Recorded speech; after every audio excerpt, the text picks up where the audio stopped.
Welcome back to another episode of RTN News. I'm Erin O'Malley. And I'm Katie Bavoso. The search ends for a man in Florida sucked into a sinkhole while he slept. The victim, 37-year-old Jeff Bush, fell into a sinkhole on Thursday, February 28th. Rescuers called off their operation on Saturday when it became clear that the condition of the sinkhole, which measures more than 20 feet across and 50 feet deep, would make it impossible for the victim to survive. Demolition of Bush's home began on Sunday, with most of the debris already cleared by Monday. Police do not expect the recovery of Jeff's body. The Dow Jones Industrial Average climbed to a historic high on Tuesday. The Dow, which measures the performance of 30 major U.S. companies, including General Electric and Coca-Cola, started off in January on its highest note since 1994. It continued to rise through February before beating the previous record set in October 2007 before the financial crisis of 2008. Stock market gains were evenly spread among the companies tracked by the Dow. The rise in the Dow average could indicate a positive turn for the U.S. economy. A Massachusetts teenager survived 2 days after going off-path at a ski resort in Maine. 17-year-old Nicholas Joy was skiing with his father at Sugarloaf Mountain when he became lost after cutting through the woods. Joy survived in the wilderness by building a shelter out of a mound of snow and hemlock branches. Volunteer fire captain Joseph Paul found Joy on Tuesday morning after searching a trail near his own property. He came across the teenager approximately 90 minutes after he set out. Joy was taken to the hospital on Tuesday, but suffered no serious injuries. Scientists made a major advance in AIDS research this week when they announced that a toddler appears to be functionally cured of HIV. The girl born in Mississippi received treatment for the virus from 30 hours after her birth until the doctors lost contact with the mother at 15 months. When she returned for treatment 5 months later, doctors could not detect the presence of HIV in her body. Dr. Anthony Fauci, the National Institute of Health, warns that more study is needed before knowing... Cut. We're going to start the story over. Okay. It wasn't your fault. Okay. That's good.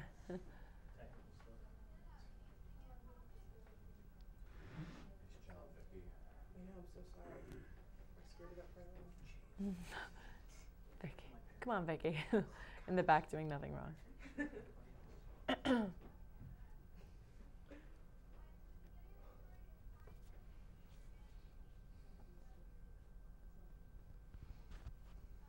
What were you saying? My hands were too far out? No, yeah, they said put your hands in because it looked awkward or something. I don't know. Got it. It did feel a little awkward, but I couldn't really move. Yeah.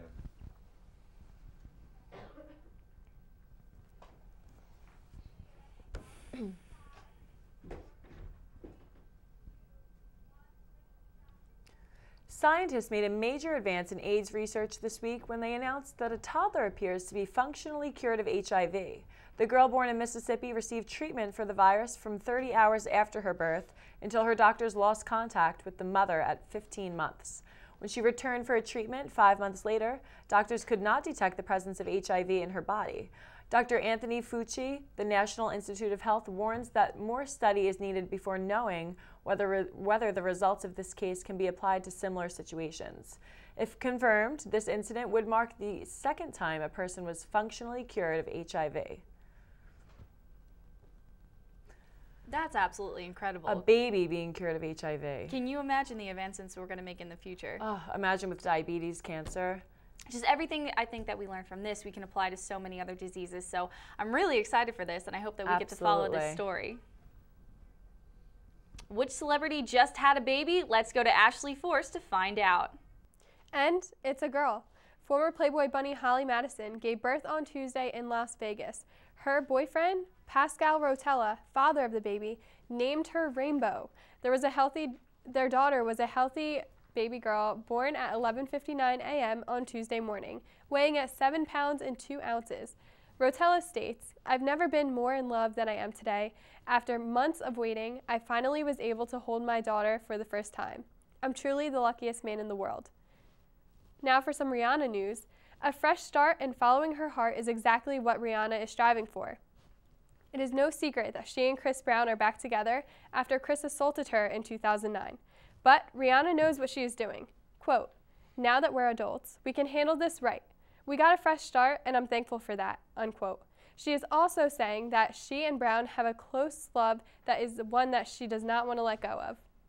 Speaking of maturing into new beginnings, Kristen Cavallari is doing a great job moving on from that bad girl reality star image and is fitting into the mom role nicely. She even talks about possibly starting her own line of nursing bras. She states that when she gave birth after her first child 7 months ago, there were no cute bras on the market. This sounds like a big career change for the former Laguna Beach star. She has come a long way. She states that she can't even watch Laguna Beach because the way she was portrayed would upset her all over again. It looks like the LGBT community has a couple of public supporters, Carly Rae Jepsen and the band Train. Both artists were scheduled to perform for the Boy Scouts of America in July. However, they have officially canceled because of the Boy Scouts' anti-gay policy. Jepsen openly tweeted about her support for gays and the show cancellation. Jepsen and Train state they want nothing to do with the Boy Scouts organization unless they change their band. Just because the Oscars are over doesn't mean the actors of Hollywood will be taking a break anytime soon. Many of your favorite stars have been working on some projects that are a bit out of their element, like Samantha Barks, who has debuted on the big screen as Eponine in Les Mis. She is currently working on a film where she will not be singing for the entire play. In contrast, Quavenzene Wallace will be starring in an upcoming Annie movie where she will be singing many of the songs from the play. This doesn't sound anything like her previous Oscar-nominated role in Beasts of the Southern Wild. So, an Annie movie coming out with Quavenzene, that should be a great film. She's adorable. That should be good. She is cute. Oh I my like goodness. I like some of the movies. I love Annie too. She was cute. I haven't seen Beasts of the Southern Wild yet, but the fact that she was 9, the youngest Oscar nominee ever. Imagine getting that call. I know. She's probably like, oh, whatever, can I go play dolls? I've seen interviews with her, and she was the exact same way. She was cute. Thank you so much, Ashley. Thank you. On Tuesday, the White House announced a cancellation of all public tours, according to a notice sent to congressional offices. The White House ended their visitor tours because of staffing reductions caused by the sequestrian over-budget negotiations. Automatic budget cuts went into effect on Friday after Congress failed to reach an agreement about reductions in federal spending. The cancellation will begin on March 9th and is set to last indefinitely. The new policy will go into effect as the most popular season for touring begins. The White House does not plan to reschedule the tours. On Tuesday, March 5th, Secretary of State John Kerry expressed confidence that weapons being shipped to Syrian rebels were ending things in the right hands. Kerry met with Qatari Prime Minister Sheikh Hamad bin Hassan bin Haber Al Thani about how things will be distributed in the revolting country in order to change the ongoing battle between Bashar Assad and his people. Kerry also announced that the United States would be dispensing $60 million in non-lethal assistance. Hamad and Kerry are both confident that the arrest in Syria will be coming to a close in the near future. Moldovan Prime Minister Vladimir Filip watched as his push to join the European Union received a no-confidence vote on Tuesday. The rejection of the nation comes on the heels of government scandal and corruption, as Filip's coalition among the 54 politicians who voted against the movement was Communist Party leader Vladimir Rowan, who had to say in reference to rejecting the motion, "This government is responsible for impoverishing the people." Cardinals from across the globe met Monday to create an itinerary of procedures for the election of the new leader of 1.2 billion Catholics after Pope Benedict XVI stepped down from the position. Among the leading candidates for Pope, including Italian Cardinal Angelo Scola, a big promoter of interreligious dialogue, Austria's Christoph S., a former student of Benedict's, and American Frontier Timothy Dolan, who expressed that the challenge facing the church was the ideology of people believing without belonging. Argentine Cardinal Leonardo Sandri expressed, too, that there needs to push for more women to join the Vatican procedures and beyond. That's incredible that It is there's incredible. push for women to be involved I'm in actually it. surprised about that. I wasn't expecting that. Me too, and I think that it's interesting, especially now in the 21st century. I definitely have heard, I'm Catholic, I've heard my own church discuss that situation. I think it's different and it's straying away from tradition, but it could be a really interesting thing, and it may be about time. Slowly, women will just start taking over. Before you know it, one of us could be Pope. Yes. Well, stay tuned because we will be right back to see what's going on around our own campus. And welcome back to RTN News. Now let's hear from Aris Theophanopoulos. Rowan is going to Italy. You have the chance to study abroad this summer in Florence, Italy, and get credits. The course is called Music and the Child, and it will take place on June 9th to June 21st. It is designed to help anyone who will work with children. Students will understand the processes that underlie music learning, learn how to weave music into young children's lives in developing and appropriate ways, and how music supports all types of learning. If you have any questions about the application process or costs, please contact Laura Kaler in the International Center. This is not a major specific course, so anyone can apply. The second annual Chuck Whedon Scholarship Golf Outing will be held on Saturday, April 28th at Ron Jaworski's Valley Brook Country Club, located in Blackwood, New Jersey. Whedon served as the head athletic trainer and director of sports medicine services at Rowan for over 25 years. He returned countless athletes back from injury and mentored numerous athletic training students. The Chuck Whedon Scholarship Fund will be awarded to any qualifying future athletic training students in Rowan's athletic training education program. Please visit information for a golf registration, sponsorships, and donations to the scholarship. Rowan Boulevard's construction is moving along swimmingly. The boulevard will soon feature a courtyard by Marriott Hotel, a conference center, and another mixed-use building. The mixed-use building will be the new home for Rowan's College of Graduate and Continuing Education. It will also feature first-floor retail space and a multi-level parking garage. Upon completion, the hotel will offer 129 guest rooms, roughly 4,000 square feet of meeting space, and a restaurant with an S-shaped bar. Across from the Marriott site, the Whitney Center is attracting new retail establishments. The 4 incoming Whitney Center businesses include Forever Young Emporium, a clothing and gift seller from Haddonfield, Sun National Bank, Yapple Frozen Yogurt Shop, and Rise at Rowan, an extension of the popular Rise Bagels restaurant in the Doubletree Shopping Plaza.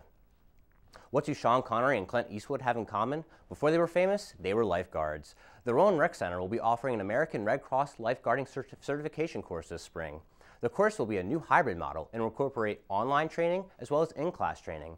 Info sessions will be on March 13th at 6 p.m. and March 16th at 11 a.m. Those wishing to take this class must attend one information session and complete a prerequisite swim test. The last sessions are on Saturday, April 20th, Sunday, April 21st from 8:30 a.m. to 4:30 p.m. The course fee is only $175. Please contact Fletcher, Graduate Coordinator Aquatics, at any questions. The 4th annual Field Day registrations are finally here. Rowan Field Day is a fun competition featuring a variety of events, including egg toss, tug of war, and obstacle course. Teams are co-ed and consist of 12 to 15 players, including rowing students and faculty. All participants will receive a free t-shirt. Winners will receive champion shirts and a 4-foot-tall trophy. Second and third place will also receive a team trophy. The cost is $20 per team, and they may be paid at the Rec Center front desk prior to Wednesday, April 3rd. The competition will be taking place on Saturday, April 13th, starting at 10 a.m. If you have any questions, email the Field Day Committee at fielddaycommittee.com. So guys, Field Day is coming up. Isn't that exciting? I want to do Field Day. Yeah? Are you going to do it? I might as well. I mean, I'm already dressed up. Why don't we do an RTN group? We should absolutely do that. I haven't done a field day since I was actually in elementary school. Like 5th grade. Yeah, let's do We this. used to have one every year. We can wear pink. Will you wear pink? I'm down. Yeah, All right. definitely. Oh. Thank you so much, Eris. Sure. The Worm, Dennis Rodman, returned home on March 4th from his visit to North Korea with a message for President Obama from the Korean leader Kim Jong-un. The message entailed that the president should leave Jong-un a phone call to talk. White House spokesman Jay Carey explained the United States has direct channels of communication with the Democratic People's Republic of Korea, and instead of spending money on celebrity sporting events, the North Korean regime should focus on the well-being of its own people who have been starved, imprisoned, and denied their human rights. The White House said that the talks will not open with North Korea until it's proven that Jong-un is able to act accordingly. Venezuelan Vice President Nicolas Maduro announced on Tuesday, March 5th, that President Hugo Chavez has passed away at the age of 58. Doctors reported that Chavez was suffering from a severe respiratory infection which led to his eventual passing. It was 1999 when the coup plotter rose to the presidency, bringing socialism to the country of Venezuela through massive gains in the country's oil production. As his presidency continued, he became more vocal about his disapproval of the United States and more supportive of reigns in Iran and Cuba. His sudden death brings the shaky future of the country's social programming and possible breakdowns in relations with Cuba. A Camden County man is being charged with one crime and accused of another. 32-year-old Oswaldo Rivera has already been charged for the murder of 6-year-old Dominic Andujar and the attempted murder of the boy's sister. On September 2nd, Rivera allegedly smoked a mix of marijuana and PCP and slit the young boy's throat and sent his sister to the hospital with stab wounds. But now there is new accusations that Rivera also sexually assaulted a child under the age of 13 just weeks before the murder. On August 13th. Authorities say Rivera did know the victim's family and that the attack occurred in the same neighborhood as the murder. They also say that there were similarities in both attacks. New Jersey residents are not the happiest in the country. This year, the Garden State was ranked number 32 in the fourth quintile of Gallup Healthway's Well-Being Survey of 2012. This year, New Jersey has dropped from the 25th happiest state in the United States in 2008 to number 32 in 2012. The annual survey took place between January 2nd to December 30th of 2012 and looked at 6 aspects that determine the happiest and least happy states in the nation, which consisted of life evaluation, physical health, emotional health, healthy behavior, work environment, and basic access. Hawaii came in at number 1 for the 4th year in a row, while West Virginia came in last for the 4th consecutive year as well. The largest drop was seen in Alaska, which went from number 4 to number 31 between last year and this year.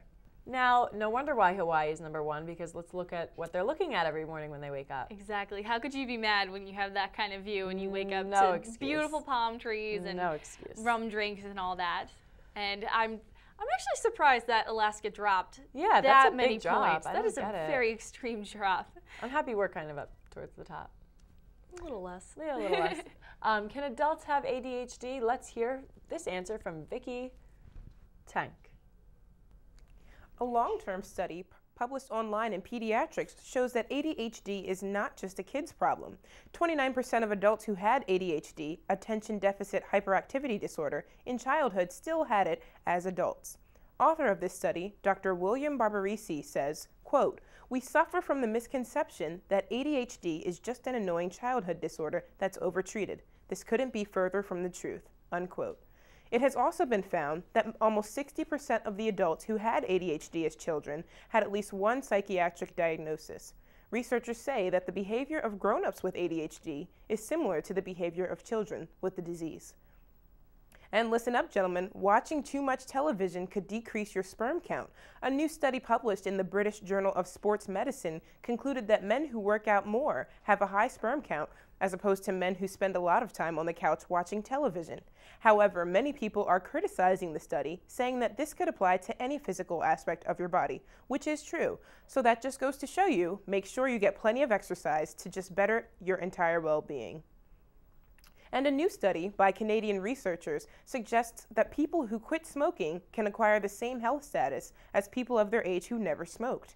However, this is a process likely to take 20 years. Quote, "Among individuals who continue to smoke, cutting down the number of cigarettes smoked also reduced risk," unquote. Senior analyst Didier Garguet and his colleagues find. Current daily smokers have a 60% higher risk of heart disease than people who never touched a cigarette. And in Bakersfield, California, a dying nursing home patient was denied CPR by the facility's caretakers. Despite the 911 operator's urgent pleas, a staffer with CPR training at elderly living facility Glenwood Gardens refused to perform the procedure on the resident who had stopped breathing. As a result of this, resident Lorraine Bayless, age 87, died. Glenwood Gardens is an independent living facility which, by law, is not licensed to provide medical care to any of its residents. However, a statement was released by the company explaining that it was conducting a company-wide review of its policies. Quote, "This incident resulted from a complete misunderstanding of our practice with regards to emergency medical care for our residents," unquote. And surrogacy has gone awry. A Connecticut woman, Crystal Kelly, decided to become a surrogate to a family in August of 2011 when she was strapped for cash. She was paired up with a couple who had 3 children already and longed for a 4th. Quickly after meeting them, she became pregnant with their child. However, halfway through her pregnancy, the ultrasound showed that the baby had heart and brain defects. The biological parents asked Kelly to abort the child and even offered her $10,000 to do so. Because of moral reasons, however, Kelly said no, which the parents were not happy about, and decided to take legal actions. Kelly then fled to Michigan, where she would have legal rights for the child, so the parents could not end up forcing her to abort it. After a long legal battle, of which the details have not been released, the baby girl was born and adopted by a loving family with other special needs children. The biological parents still visit the baby and are concerned about her well-being, but just couldn't face the challenge of raising her on their own. Wow. Oh, thank goodness they found somebody to adopt her. Absolutely. Oh, God. A beautiful little girl is now alive. Yes, I know. With Thank a loving goodness that family. happened. You don't hear stories like that every day, so I'm really proud of this surrogate mother and that the child was able to have such a happy ending. Absolutely. Thank you so much, Vicki. Yep, thanks. Thank you, Vicki. Stay tuned. We'll be right back. Welcome back. Let's go to Chris Sharnagle to see what's going on in the world of sports. Thank you, Aaron. Joe Flacco signed a new deal with the Ravens on Monday. It is a 6-year, $120.6 million deal, making him the highest paid player in the NFL. The contract includes a $29 million signing bonus, with $52 million is guaranteed. He is also going to be paid $62 million of the contract over the next 3 years. March 26 will be the University of Texas's Pro Day, and they will have a pro working out among them. Quarterback Vince Young will work out at the university to try to show his skill set to NFL teams. Young last played in 2011 for the Philadelphia Eagles. He was on the Buffalo Bills but was cut before the 2012 season. Young, the 3rd overall selection in the 2006 NFL Draft, said on the show NFL AM, quote, "I really feel I can do a much better job than most quarterbacks in the league," end quote. According to CBS Sports' Jason Lockenfor, the Kansas City Chiefs re-signed wide receiver Dwayne Bowe to a 5-year, $56 million deal that reportedly guarantees the receiver $26 million. This puts Bowe with the 3rd highest paid receiver spot behind Detroit Lions' Calvin Johnson and Larry Fitzgerald of the Arizona Cardinals, as Bowe will be paid $11 million per year. And speaking of the Kansas City Chiefs, they used the franchise tag on left tackle Brandon Albert and re-signed Dwayne Bowe. So with both those players on the team for at least another year, the question many draft and NFL experts have is, what are they going to do with the 1st overall pick in this year's draft? Well, it might not be used on a quarterback, as the Chiefs and the San Francisco 49ers made a deal this past week. The Chiefs will send their 2nd-round pick, the 34th overall, and a conditional pick in next year's draft for the 49ers quarterback Alex Smith. Smith, who played very well this past year until he was injured with a concussion in Week 9 of the season, and Coach Jim Harbaugh decided to go with Colin Kaepernick as the starting quarterback even after Smith was healthy. The deal's not officially just yet because it will be on March 12th. That's as the new league year starts. And on Monday, something spectacular happened at the University of Minnesota Pro Day as Northern Iowa's wide receiver prospect Terrell Sinkfield ran a 4.19 42nd yard dash. It was basically 5 seconds faster than Tennessee Titan halfback Chris Johnson's record at the NFL Scouting Combine. Sinkfield's first attempt was a 4.27 second time, but his second run was the one that got scouts excited. Granted, the 4.19 was hand-timed, and there is room for error there, but the former track sprinter was pretty pleased with his performance. 4.19 seconds is ridiculously fast. I know. That is scary fast. I can't even fathom that. It's very hard to fathom. That's basically a little over a second per 10 yards. Oh. That is, if this Unhuman. guy, yes, it's ungodly, you can say. If he doesn't get drafted, I call shenanigans. That's just for that let's speed. bet. Usain Bolt level if he's able to go Yes. that fast. That is Usain Bolt level. To that extreme. Yes. Chris, thank you so much. You're welcome. Thanks, Chris. A Stratford man admits to armed robbery. 22-year-old Darrell Wallace has pleaded guilty on Tuesday to his involvement of 2 crimes in 2011. He and 31-year-old Woodbury man Dwayne Trebet robbed a Pennsauken jewelry store on June 15th and a check-cashing business on July 18th, both at gunpoint. During the second holdup, the robbers fled before they could take the money they targeted and got into a silver Jeep driven by 21-year-old Dana Brown, who also admitted to her role in the operation on Tuesday. After a short pursuit of the Jeep, Trebet and the others fled into an apartment complex and tried to hide in an apartment whose homeowners were not at home at the time. Trebet was eventually shot on sight when he failed to drop his weapon. Wallace will serve 25 years in prison for his part in the robberies, and Brown has been sentenced to 7 years. Tyler Clementi's parents are calling for an apology from the National Organization of Marriage. During a Q&A session with a group of Catholic students at Iowa State University in February, spokeswoman Jennifer Morse encouraged that students to befriend young LGBT students who may be struggling with their sexuality and suggest to them to practice sexual restraint. Morse used the late Clementi as an example of someone who received too much contact from other LGBT community members and ended up being so conflicted by it that he committed suicide. The parents, Joseph and Jane Clementi, said in a statement, quote, "To exploit our late son's name to advance an anti-equality agenda is offensive and wrong. The very idea that Tyler's tragedy happened because of too much support instead of enough is enough, and it's ludicrous. Shame on them," end quote. Washington Township High School DECA Club attending the New Jersey State Conference. The conference was held at the Crown Plaza in Cherry Hill on February 24th to the 26th, where 102 Washington Township High School students competed and 4 qualified for the national conference. The students included 3rd place overall winner Aubrey Rooney, 2nd place overall winner Christiana Schaefer, as well as Annette Palladino and Corey Parmiter. The 4 girls will be attending the DECA National Conference in Anaheim, California in April. Microsoft is being fined by the European Union for $732 million. Microsoft ignored a deal between them in 2009, which gave Microsoft the ability to offer users who use Windows a wider variety of internet browsers.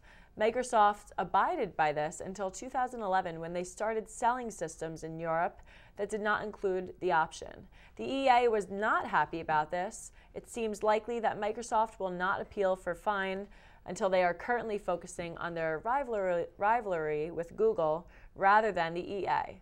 The EA wants this fine to be an example for other companies. $732 million.